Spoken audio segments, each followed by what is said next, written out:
नमस्कार। पवित्र भगवत जन्म रे सान्विका किड्स एंड लाइव को आपण मानू स्वागत। भगवत जन्म उपलक्षे आसंतु भगवत शुणिबा। भगवत शुणिले मनरे बहुत शांत आसे, बहुत भल लगे, जहाँ भी दुश्चिंता थाए दूर हो जाए। आसंतु शुणिबा। भल लगिले लाइक कमेंट देबे, निश्चित सब्सक्राइब करिवे। सब्सक्राइब करने को आदौ भूलिबे नहीं। प्रथमे भगवान विष्णु भगवत को आरती करिबा।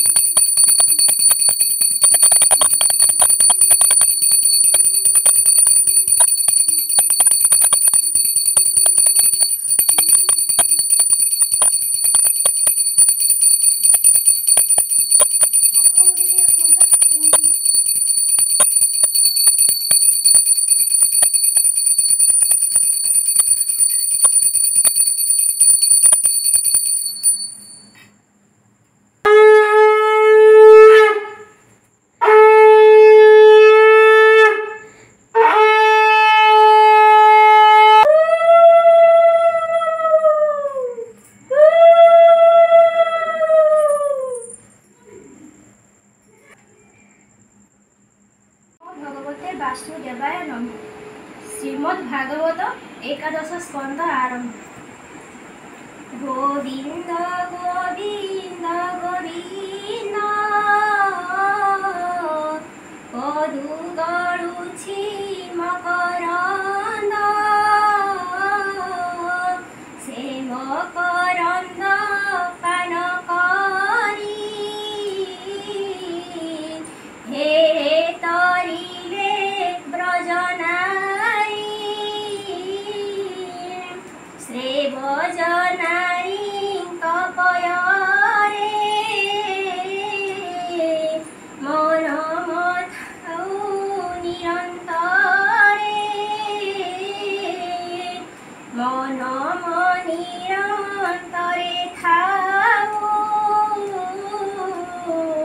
हा कृष्ण बोली जीव जाऊ हा कृष्ण बोली जाऊ जीव मोते उद्धार राधाव नमई नृसिंह चरण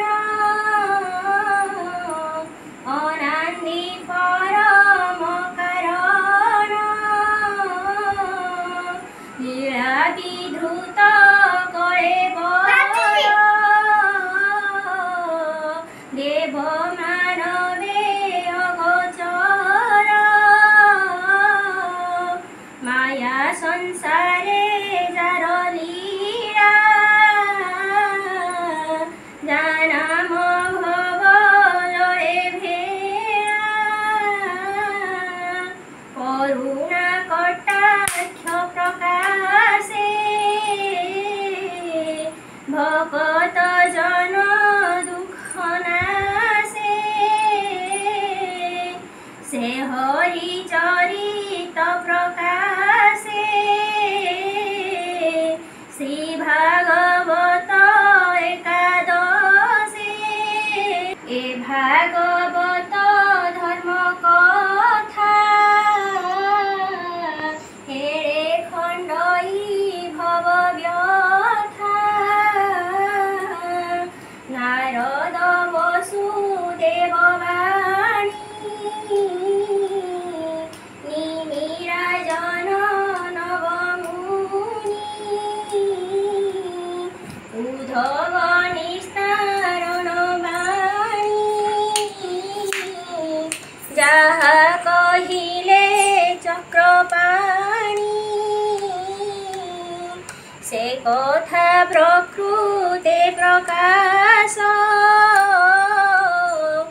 आरंभे जगन्नाथ दास व्यासनंदन मुखमु शुणी निर्मल भागवत वाणी साधु संगमे संगति सुख चरण धरि करे आनंदे करी अश्रुपात बोइले अभिमन्यु सुत मुनि नमे तपयरे मते उद्धार ए संसारे कह श्री कृष्ण गुणमान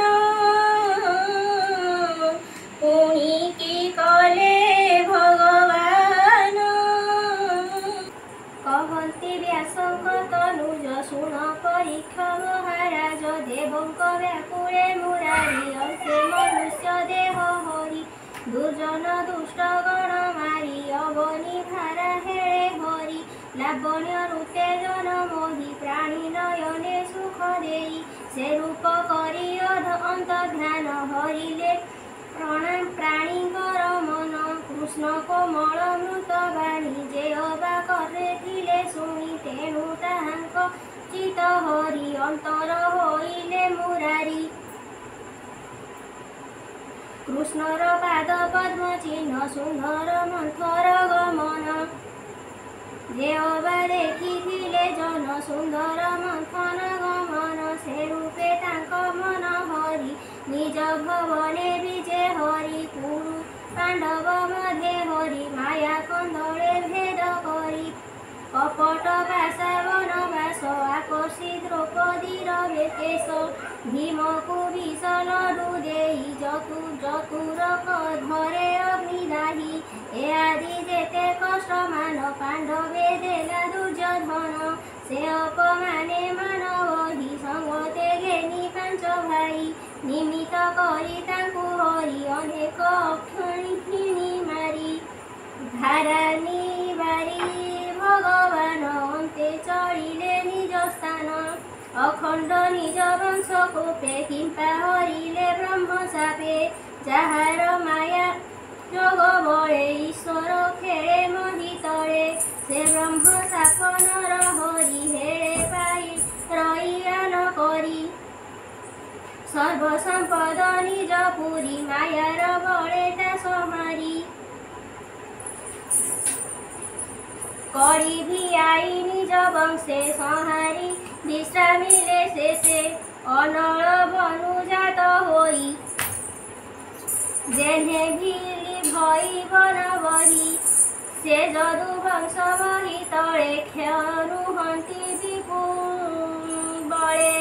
सेवन्ति गुरु विप्रसादे भेदनुहन्ति वेदवादे किंपा गोविंद संहारिले निज भुवने निजे विजे करे कृष्णर जस गुण जेते संसारे शुणे पापी तरन्ति तम घोर हेमंत महिमा जाहार भगुनी कहत समने मन्ते राजार वचने बोलन्ति वेद व्यास सुत शुण हे कृष्णर चरित जन्म हर मायाधर प्रकाशी माया जप करे बर नाना विचित्र कर्म करी कंदळे निज वंश मारी काहार साध्य एबे भार शुण सुमने लोक कर कଳି कलुष निवारण संसारे स्थापी जस गुण एबे गोविंद कले जेते कहिबा शुण एक चिते जादव बल नाश अर्थे गोविंद विचारिले चिते विप्रे जे थिले निज देशे श्रीकृष्ण दर्शन लालसे विश्वामित्रंकु आग करी श्री वामदेव ब्रह्मचारी भृगु अंगिराजे द्रुवास वरिष्ठ नारद विशेष मिलिले पिंडारक तीर्थे श्रमे चलन्ते वनपथे हेमंत कृष्णर मुकुमरे आनंदे समुद्रर तीरे सकळे एक स्थाने मिली रंगे करन्ति नाना केळी ଶାମ୍ବକୁ ନାରୀ ବେଶ କରି ଅନେକ ଅଳଙ୍କାର ଭରି ପ୍ରସବ ଗର୍ଭ ପ୍ରାୟ କରି ଉଦରେ ଲୌହ ପାତ୍ର ଭରି ଚାଲଇ ତରଣ ମନ୍ଥରେ ଶ୍ରମେ ଘୃଣିତ କଲେ ବରେ ମୁନିଙ୍କି ଦେଖିଲା ଜପାଇ ଅନ୍ତରେ ଅଧମୁଖ ହୋଇ ରହିଲା ଲତା ଅଭ୍ୟନ୍ତରେ ମନ୍ତେ ଶ୍ରୀକୃଷ୍ଣ କୁମରେ ମୁନିଙ୍କ ପାଶେ ଯାଇ ଧୀରେ କର ଯୁଗଳ ଦେଇ ଶିରେ କୋମଳ ମଧୁର ବଚନେ ବୋଲନ୍ତି ଶୁଣ ବିପ୍ରଜନେ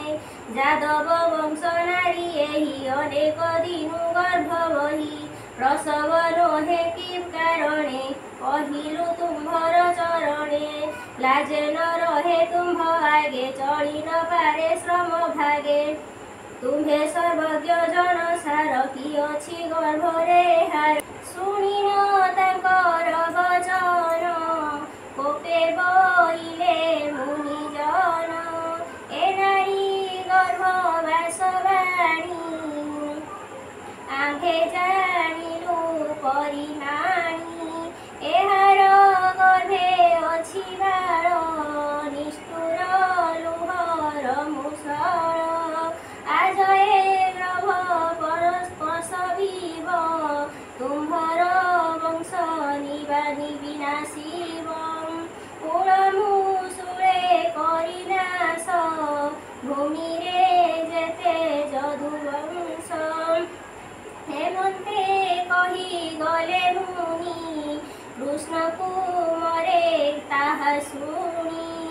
ବ୍ରଜ ପଡ଼ିଲା ଯେ ମୁଣ୍ଡେ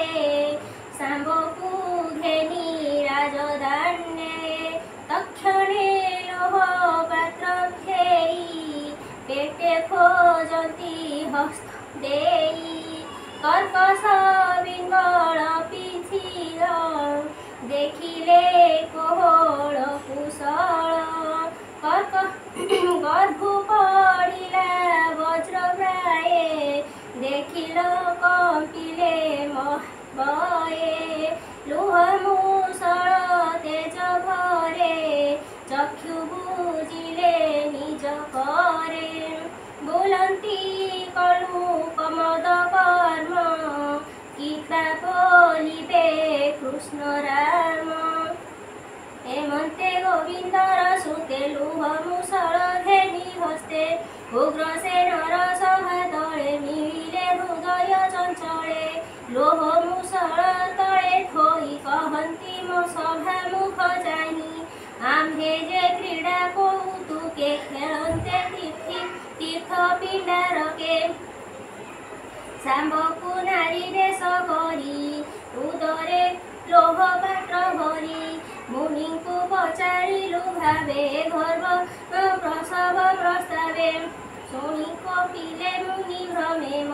ମନ ଗହନ ପଥ ଶ୍ରମେ ବଇଲେ ଗର୍ଭେ ଅଛି ବାଳ ନିଷ୍ଠୁର ଲୋହର ମୁଷଳ ଭୂମିରେ ଯଦୁବଂଶ ଯେତେ ଲୁହେ ମରିବେ ସମସ୍ତେ ନାଶ କରିବ ଯଦୁକୁଳ ଏ ଜାତ ଲୋହର ମୁଷଳ ତକ୍ଷଣେ ଗର୍ଭ ଖେଇ ଦେଖି ଭয়ে ବୁଝିଲୁ ଆମ୍ଭେ ଆଖି ହେମନ୍ତ କହି ସଭା ମଧ୍ୟେ କୁମରେ ବସିଲେ ବିଷାଦେ ଶୁଣି ସକଳ ପୁରଜନେ କହନ୍ତି ଦୁଃଖିତ ବଦନେ ବିଷ୍ଣୁର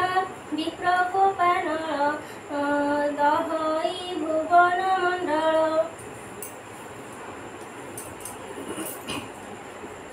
କେ ତାହା ଅନ୍ୟଥା କରିବ ବ୍ରହ୍ମା ଶଙ୍କର ବାସୁଦେବ ଶୁଣି ବିଷାଦ ସଭାଜନ ବଦନୁ ନ ସ୍ଫୁରେ ବଚନ ତା ଦେଖି ରାଜା ଉଗ୍ରସେନ ଭୀମକୁ ବୋଲଇ ବଚନ ଏ ଲୋହ ଗିରି ଶିଖେ ନେଇ ଘସ ସମୁଦ୍ର ଜଳ ଦେଇ ନିଶେଷ କରି ଲୋହ ଘସ ଯେମନ୍ତେ ନର ହୋଇ ଶେଷ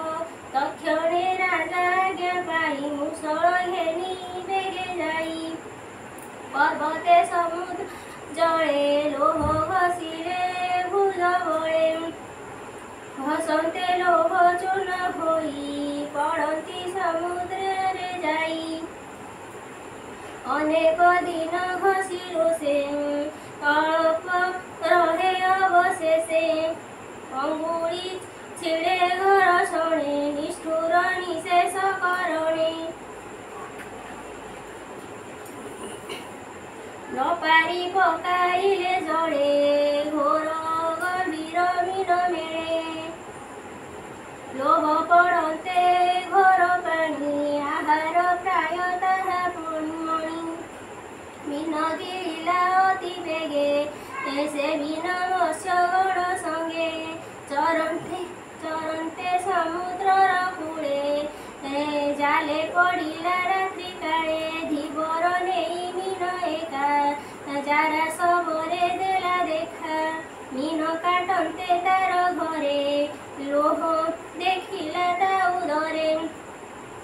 कर्पस पिंगल प्रचंड जलई जेने मारतंड देखि सबर दोष होई नाराज कला ताहा नेई बारण मूले तीक्षण फल तेजे कि जलई अनल जे लोह चूर्ण पड़िथिला समुद्र जलरे भासिला तीरे लागन्ते लोह चूर्ण जन्मिला एरकार बन तीक्षण त्रिस्र से स्वभावे जेणे जादवे न सजीवे से काल रूपी भगवान जानई सकल विधान खेलई मायामय चकटे से प्रभु डरे ब्रह्म सापे कूल विनाश हेतु करी अवनी भारे हेळे हरि निज भुवने अवधान निर्लेप प्रभु भगवान बोलई विप्र जगन्नाथ श्री एकादश भागवत जाह्नवी तीरे राजागे सुख कहन्ति ब्रह्म भागे संसार तार ए बाणी सुजने तर एहा शुणी इति श्रीमद्भागवते महापुराणे पारमहंस्यां संहितायां वैयासिक्यां एकादशस्कन्धे दिलीपशाप कथनं नाम प्रथमाध्यायः।